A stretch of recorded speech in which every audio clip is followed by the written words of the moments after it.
we're very full today, which is a great problem to have, but if during the show you do need to leave, there's no easy way to help you see, so just go for it.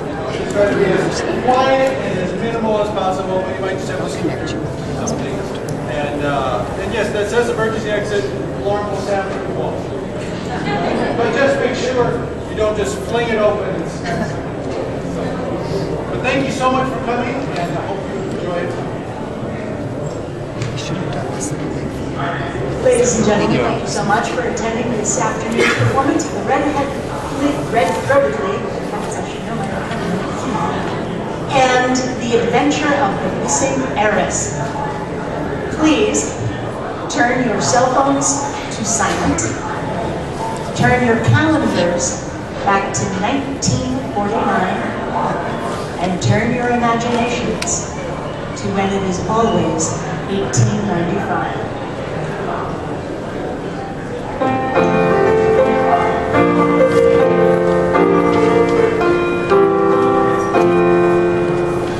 Red-Throated League and the makers of Clippercraft clothes for men and 924 leading retail stores from coast to coast present the world's most famous detective, Sherlock Holmes.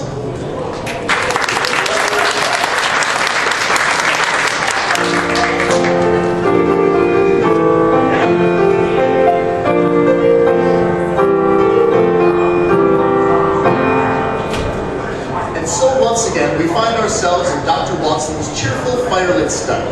Outside, a cutting October wind scurries the brittle leaves, but inside, all snug and cozy with his feet on the well-polished fender, sits our favorite host and storyteller. Oh, thank you, Mr. Heiress, thank you.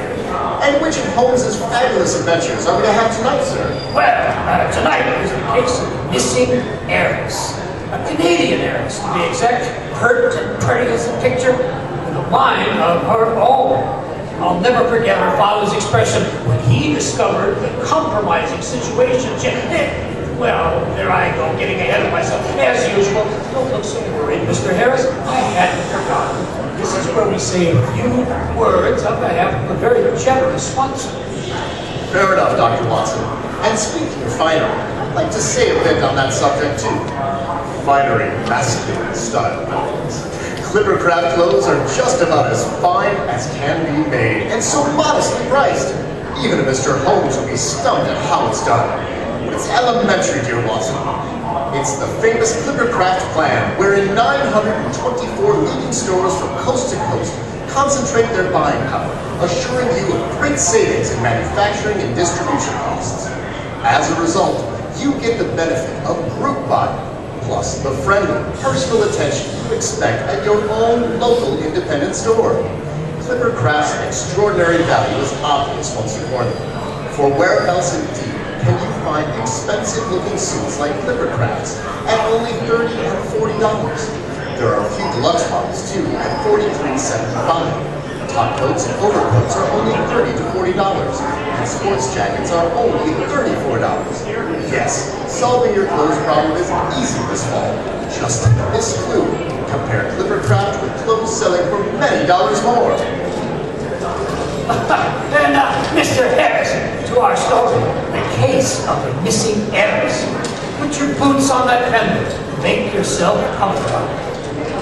Perfect combination. A crackling fire to warm one's feet and a hair-raising adventure to chill one's spine. Oh, sounds rather like one of those confounded hot and cold shower baths that are the curse of this modern age.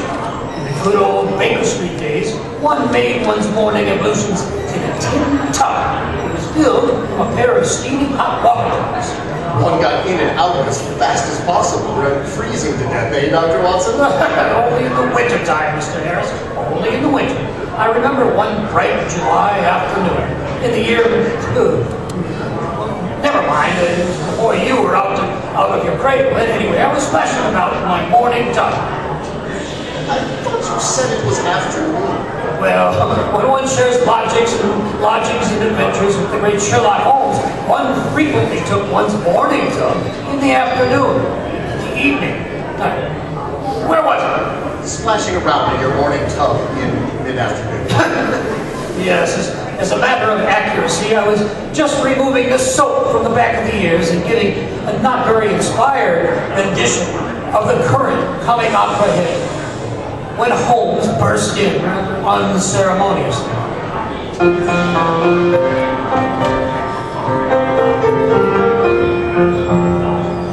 A wandering minstrel I, a thing of shreds and patches, of ballads, songs, and snatches. Say it, Watson. Stop that caterwauling and throw on a bathrobe. We are about to have a caller, and I'm sure it means another case. And why should that interrupt my bath?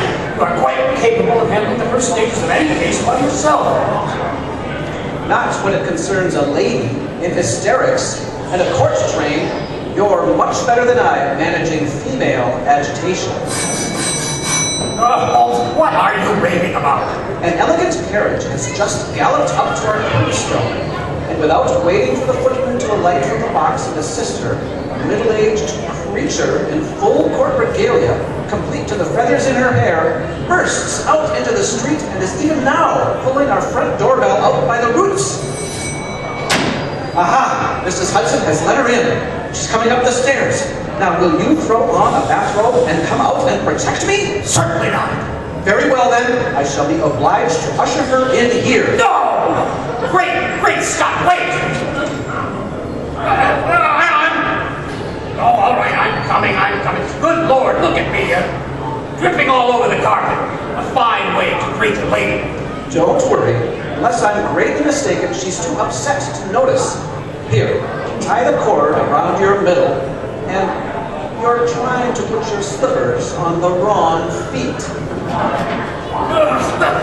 Confound it! Come in! Mr. Holmes! Oh, Mr. Holmes, thank heavens I find you at home. It's Lady Maiden. Oh, Dr. Watson, delighted to see you.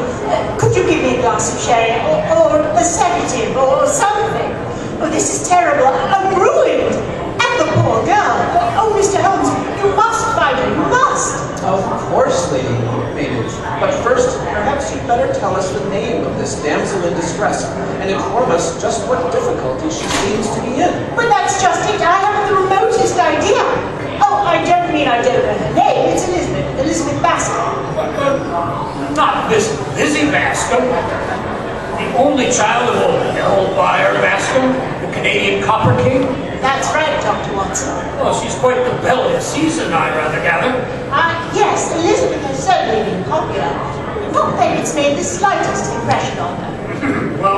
well, perhaps that's what explains her popularity. That and her father's millions. But why are you so concerned about Miss Elizabeth Bascom, Lady Maiden?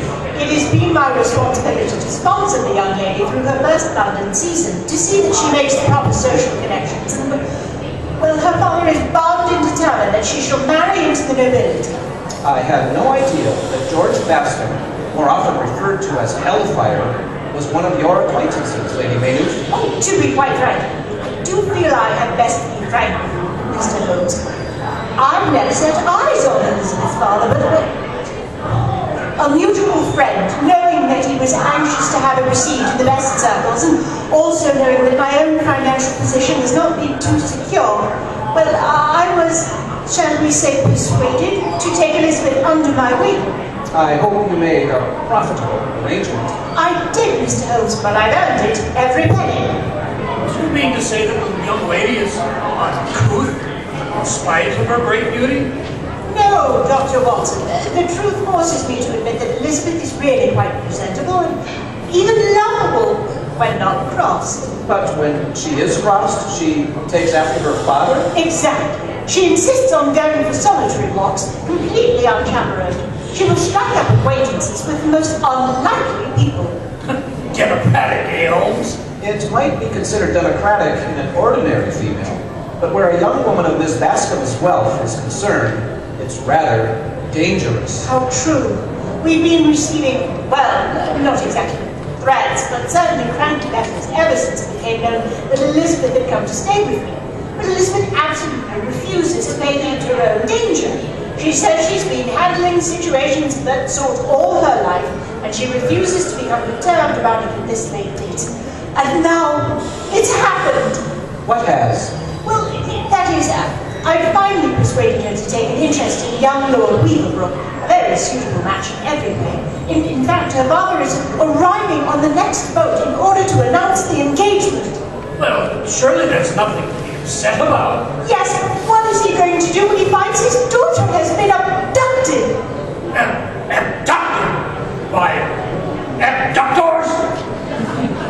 Yes, this note was pinned to the carriage seat when I returned and found Elizabeth gone. I gathered from your costume, Lady Maynooth, that you were on your way to Buckingham Palace. Yes, Mr. Holmes. After considerable maneuvering, I had arranged to have Miss Baskin received at court. It took a bit of doing, and I admit I expected trouble with Elizabeth. However, she fell in with the plan with quite a show of alacrity, even standing patiently for endless fittings of her train and taking lessons in how to make a court bow. Well, you know, I've often wondered how one managed that. Don't interrupt, Watson. Go on, Lady Maynooth. Today, I take it, was the day. Yes, and more perfect weather one couldn't have wished for. And I must say, Elizabeth seemed to be in high spirits. We were well prepared with the usual hamper of wine and sandwiches and cake. You know that interminable wait outside the St. James's Park. You know, I've always thought that the sight of the beautiful ladies in their full regalia on the way to a court luncheon is one of the great sights of London.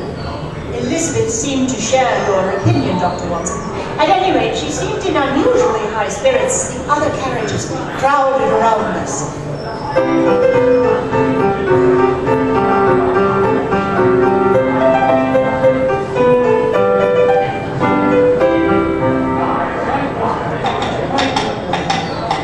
What fun, Lady Maynooth. It's even more exciting than a regatta.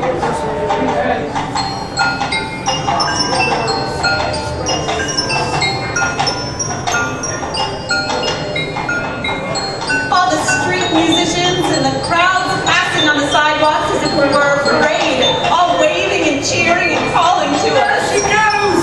That's Lizzie Frisco! She's the prettiest one here! Hurrah for Lizzie! Elizabeth, my dear, one doesn't wave it, but it's not done. I'm sorry.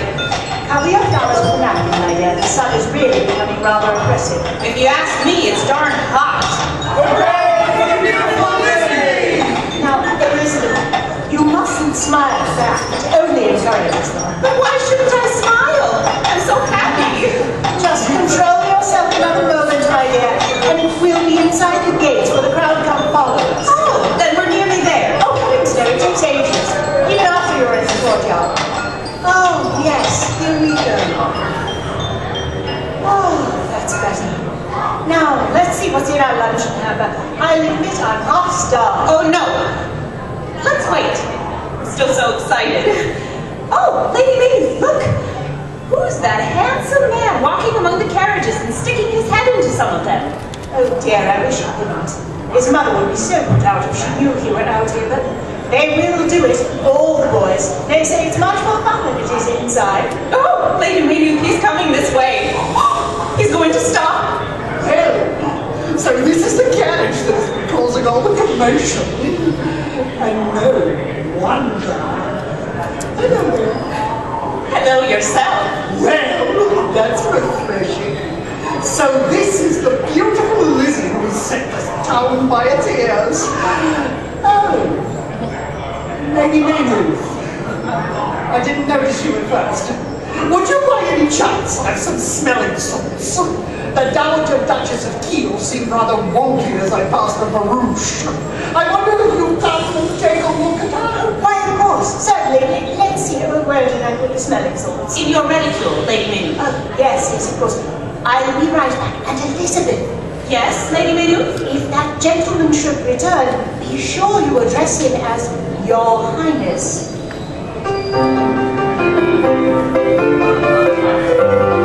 And that, Mr. Holmes, was the last I saw of Elizabeth Bascom. She was abducted in broad daylight right there in the courtyard of Buckingham Palace. Well, Holmes, you don't think it was done by the principal, blood royal? Been known to pull some rather spectacular pranks. No member of the House of Hanover, Dr. Watson, would write this note, which was pinned to the cushion of the seat directly behind the box. May I see Lady Maynooth? Of course, Mr. Holmes. Yes, this whole affair was undoubtedly planned in advance. What makes you say that, Holmes? The words are printed in ink, large, bold lettering, and the paper has been folded. Furthermore, there's a rather carefully executed dusky palm print in the lower left-hand corner. Oh, but what is the message? What does it say? The words of a communication of this sort are always the least enlightening part of the epistle, Watson. But just to satisfy your curiosity, I'll read them to you. How kindly. We have kidnapped Lizzie. If you know what's good for her, don't tell the cops. Signed, the Black Hand. Aha! A band of American cutthroats. The words kidnap and cops are a dead giveaway. I've heard of these Black Hand fellows. Oh, dear. We can only hope her father will arrive in time to pay the ransom demand. Oh, Mr. Holmes. Yes, we may be dealing with a band of cutthroats and desperados, but let's not jump to any conclusions, Watson, until we have examined the scene of the crime. You mean to expect to find clues in all that turmoil in the courtyard of Buckingham Palace? No, Watson, the scene of the crime is much closer than that. It is, in fact, drawn up to our curb. I allude, of course, to Lady Maynooth's carriage. Well, I see what you mean. I hadn't even thought of that. Well, come on, what are we waiting for? For you to go and put on some trousers, Watson.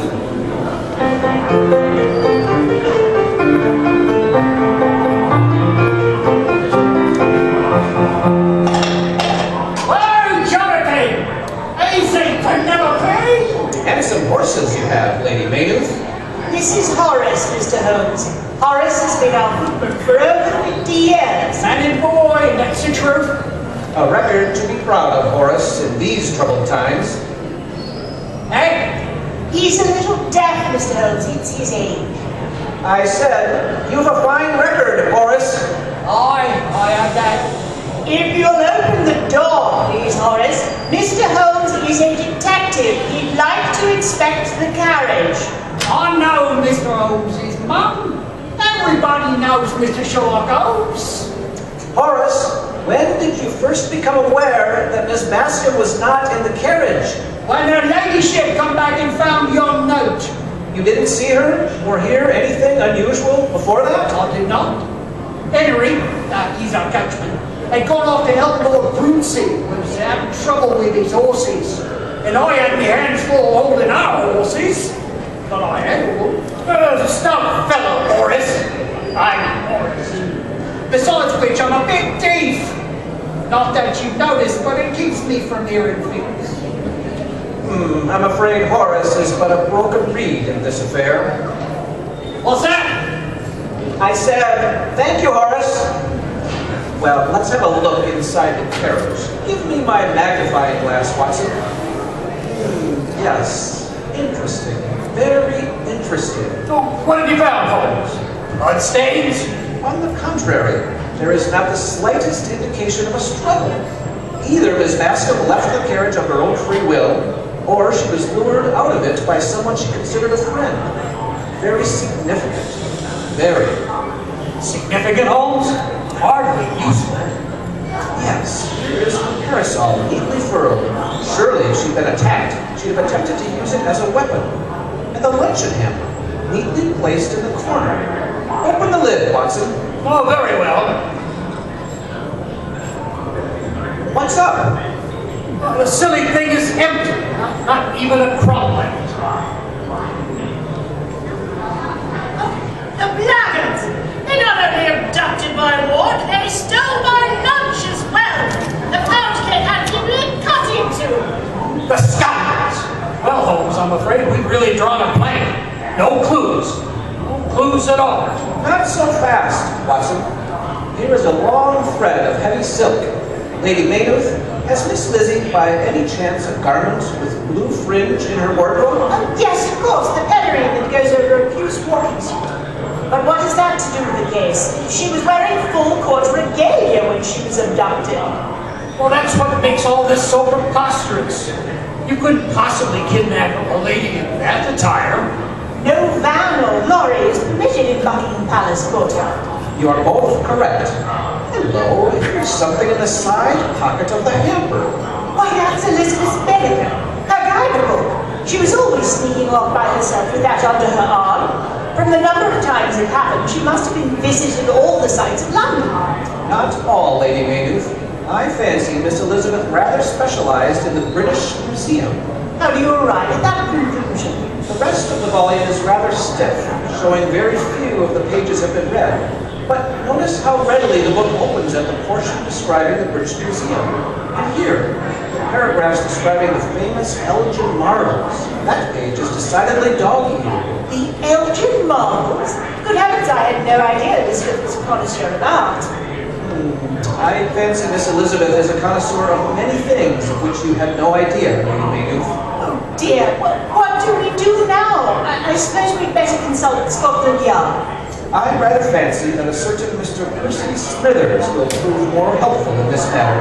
I suggest that Watson and I pay him a visit. Percy Smithers? Who in thunder is he? The famous archaeologist and authority on Greek and Roman relics. He is also curator of the Elgin marbles.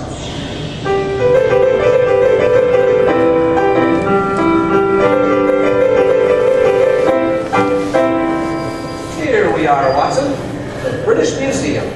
Imposing, if somewhat moth-eaten old mausoleum. Eh, what? Oh, it should be pointed out to me as if I'd never laid eyes on it before. I had an uncle whose idea of entertaining his various visiting nephews was to trail them throughout the British Museum. Open the door, Watson. I can't. It's stuck. Oh, never mind. Here comes an attendant. Guard, the entrance seems to be a bit bulky. You can't get it open, don't you know? And why would you? It's locked up for the night. Closing time was 20 minutes ago. Well, then I guess we won't get to see the marbles today, huh, Holmes? I'm not particularly interested in the marbles, Watson. Guard, can you tell me if Mr. Smithers, curator Percy Smithers, is still on the premises? Oh, no, sir. He's gone home. You saw him leave? He always leaves 5 minutes before closing time. I don't suppose you can give us his home address. Oh, I can do better than that, sir. There'd be, over there. First house across the quadrangle. The one with the bay window? That's right. Thank you. Come along, Watson. Do you know this fellow Smithers, Holmes? Only slightly, Watson. I've met him at the Diogenes Club from time to time when I've gone there to see my brother Mycroft. Like all the rest of the members, he's what you might call taciturn. Grumpy old professor type. Professorial and grumpy, I grant you, but he is certainly not old. In fact, Mr. Percy Smithers looks not unlike the Greek statues he's such an authority on. Only with more clothing, of course. Well, yes, I can remember that there were many elderly ladies who came up with a petition demanding that draperies be put on all the marbles when they first went on exhibit. Ridiculous. They're just fine, just as they are. Then you've seen the Elgin marbles? Oh, many times. You recall a statue of Perseus? Perfectly. Could you describe his attitude? Well, I can do better than that. I can duplicate it. He is standing somewhat like this. Not bad, except the positions of the left and right hand should be reversed. Has your friend took a fit, sir? Certainly not. I was just that is, I was explaining something and stop following us. I wasn't following, sir. I was just going home to be supper. Well, here we are. That's Mr. Smithers' door. Ring the bell, Watson. That's a good fellow. Always giving orders. Well, I'm sorry, I still don't understand what information you expect to gather from the curator of the British Museum about a missing Canadian heiress. You never know, Watson. You never know. Aye, and what might you be wanting? We've come to see Mr. Smithers, Mr. Percy Smithers. Well, you come to see him. I'm sorry to disturb him if he's having his supper, but this matter is rather urgent.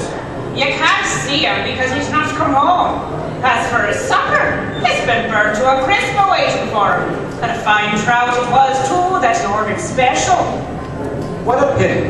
Perhaps you could tell me if a young lady in a blue and puce walking suit has called on Mr. Smithers lately? Certainly not. Mr. Smithers is a respectable man, and one of the shyest I ever did see besides. Well, once again, we draw a blank. This case seems to be leading nowhere but down blind alleys. On the contrary, Watson, the fact that Mr. Smithers did not come home for his supper is decidedly revealing.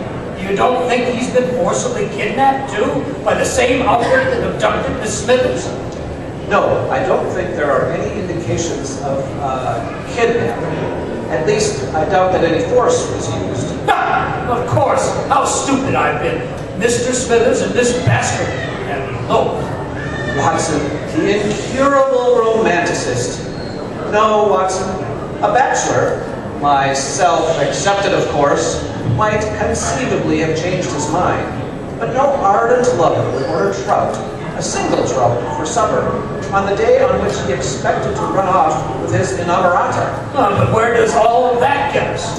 Whatever detained Percy Smithers was unexpected, entirely unexpected.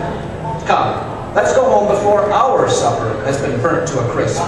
Holmes, how can you possibly think of food when we haven't even rescued Miss Bascom from heaven knows what sort of danger? Whatever danger Miss Lizzie is in, I rather imagine she enjoys it. Yes, there is nothing further we can do until tomorrow at 8:30. Why 8:30? That is the time they unbar the entrance to the British Museum. Yes, we shall be waiting at 8:22.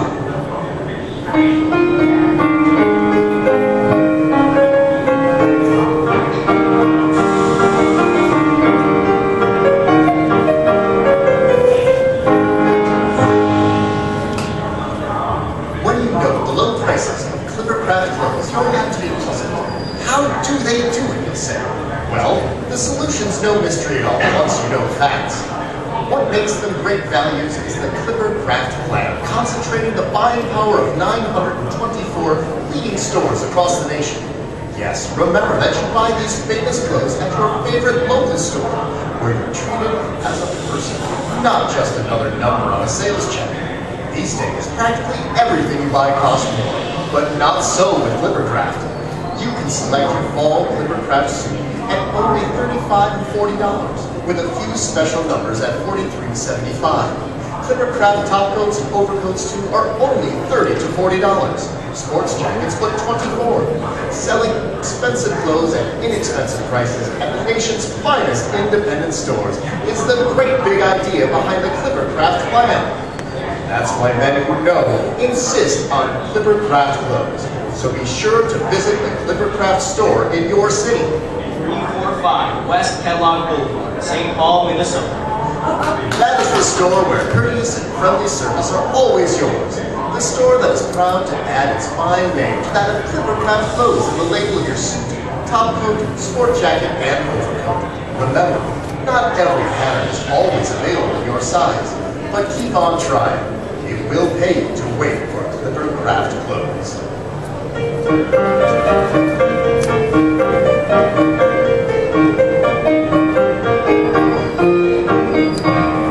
Well, it's 8:25, Holmes. Another 5 minutes and we shall know if your guess is right. I never guess, Watson. Holmes, isn't that Lady Maynooth's carriage coming down the street at a full gallop? Yes, Mrs. Hudson must have told her she would find us here. Yes, here she comes, like a ship under full sail. Who's that odd little red-faced man that's with her? I rather imagine Papa Bascom has arrived. That rat, that dead, plastic dead bird!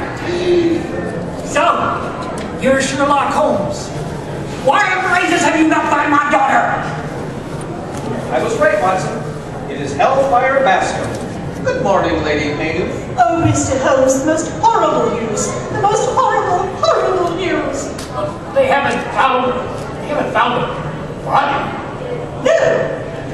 First of all, when I returned home last evening, my butler informed me that all the sandwiches, the wine and the cake had been found in the jardiniere of my best aspidistra. The cook is so insulted she threatens to leave. Yes, I rather suspected that hamper held something more interesting than food. That's not all. Tell him the worst. Well, this morning, before I'd even had time for my morning tea, Lord Brunsey's man returned Elizabeth's court gown and feathers. They'd been found in his carriage. The scoundrel! Oh, he wasn't in it at the time. He was still at the reception when his coachman delivered the dress. But that makes matters even worse. The poor girl was abducted in her petticoats. Her reputation will be ruined. Master reputation, ma'am! She'll catch her death of cold. Calm yourself, Mr. Bascom. I think I may be able to return your daughter with both her health and her reputation moderately intact. Yes, they're opening the doors now. If you will follow me Into the British Museum? Calm yourself, Mr. Bascom. A little culture is quite harmless, I assure you.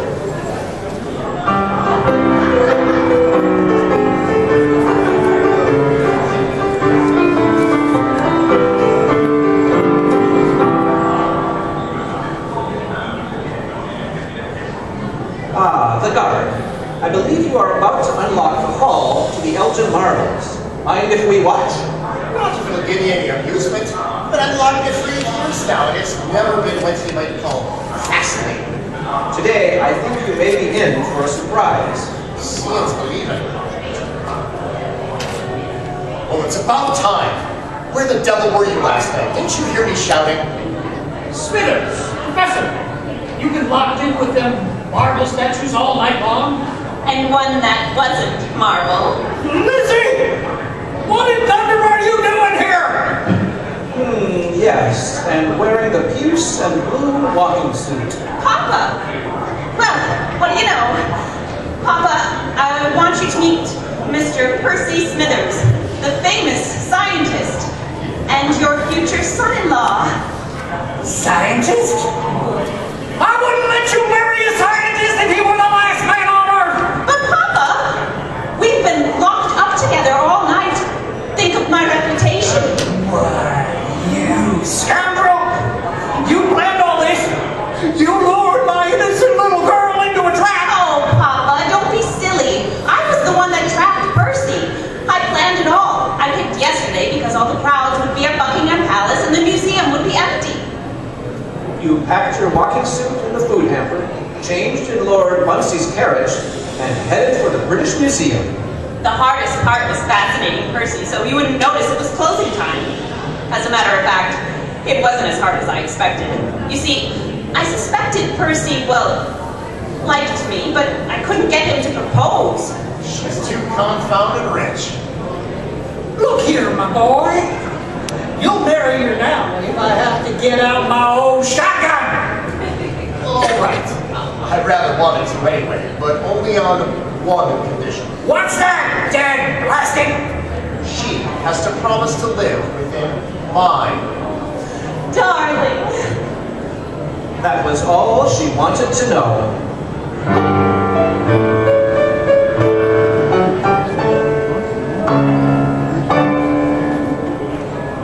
Did Lizzie live in her husband's income, Dr. Watson? Well, more or less, at least. But if Papa gives her presents from time to time, Percy never really needed to know. How did Elizabeth and her archaeologist get along? Well, splendidly. You see, Hellfire backed several expeditions for the British Museum. And curiously enough, Percival Smithers generally edited. Fine, splendid work he did, too. So when he was finally knighted, and Lizzie became Lady Elizabeth, everyone said that she had more than earned the title. And now, Dr. Watson, how about a hint about next week's Heiress? Well put, next week's Heiress is a bit of a hellraiser, Mr. Harris, in more ways than one. It concerns a gentleman who had an unusually florid, I might say even crimson head of hair. And he was hired for a decidedly curious job just on that account. Fortunately, he reported the fact to Holmes, who subsequently prevented one of the most daring crimes in banking history. Of course! It is the famous adventure of the Red-Headed League. How did you guess, Mr. Harris? How did you ever guess?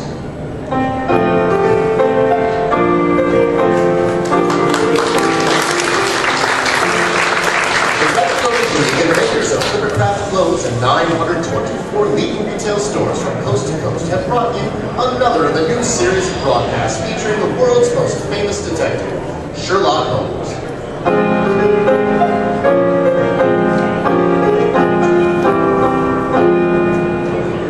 Sherlock Holmes was originally produced and directed by Basil Lafray, and our stories are written by Edith Meiser with special music by Albert Burton. Holmes, played by John Stanley, and Dr. Watson by Alfred Shirley in the original production.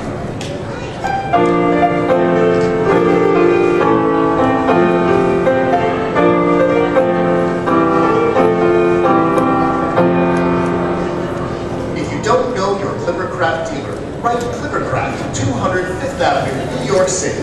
Be sure to listen next week to Sherlock Holmes and the Adventure of the Red-Headed Lead. Broadcast right here on KRTL. If you wish to attend these Sherlock Holmes broadcasts, see your local Clippercraft dealer or any member of the Norwegian Explorers of Minnesota, and they will tell you how to obtain tickets.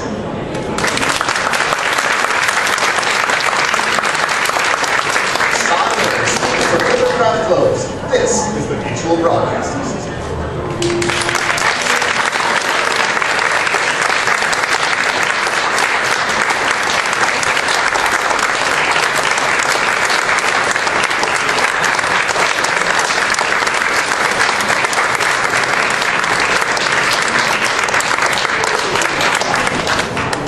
Thank you, ladies and gentlemen. I hope you have a wonderful afternoon. I hope some of you are staying in St. Paul for some of the Winter Festival events later.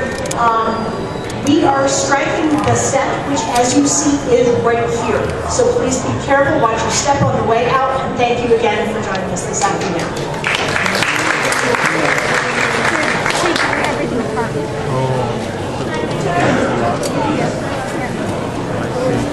You all right?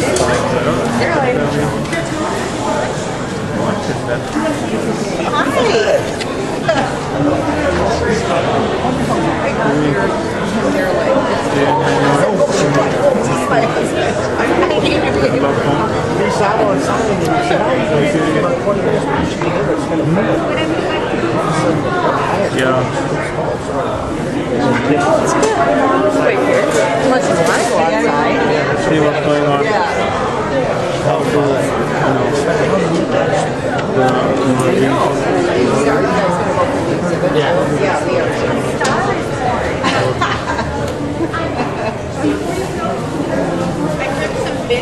Oh, did you? Okay, cool. How are you? Good. Good. Oh my gosh. Did you come in with someone? Oh, my brother, yeah. Hi. We're neighbors, Pat and Kim. Oh, nice to see you.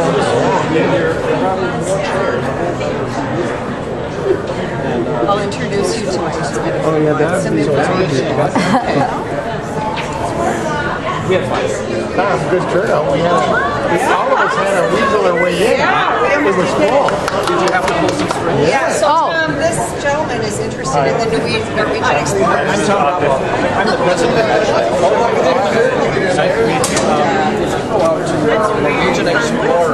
Norwegian.com, but .org. Well, I don't Our think they should have. Sign up or join there. It's $20. It's one up to $5. But again, this year it's $20. And then you get, Have you been to the exhibit? No, well, in Ohio. So we went to graduation in New York. We stopped in Ohio.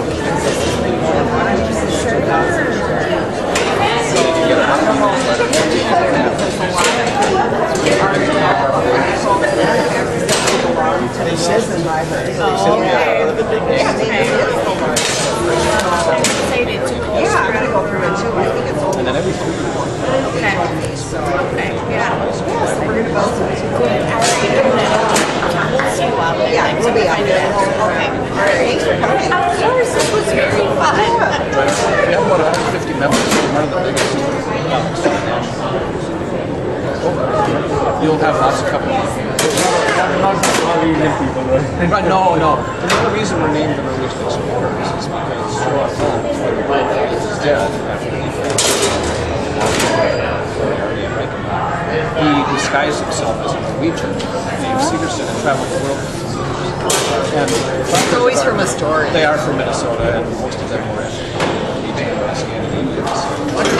And there's lots of Scandinavians settled in Minnesota. So it was a lot for that. We need more young people. It was a Norwegian experience. Yeah. You wouldn't be the youngest. The youngest joined us when he was 90. And now he's just out of college. I think, or just in his school. Thank you for the great performance. Really good. Thank you. And thanks for giving up your seats. Yes, thank you so much. Have a good day. NorwegianExplorers.org. We'll get you there. Excellent performance, Tom. I took some pictures. Kim took some video. They're going to go watch. They said they'll see you in the area. We're going to go to the exhibit too. This one. Good job. It's fine.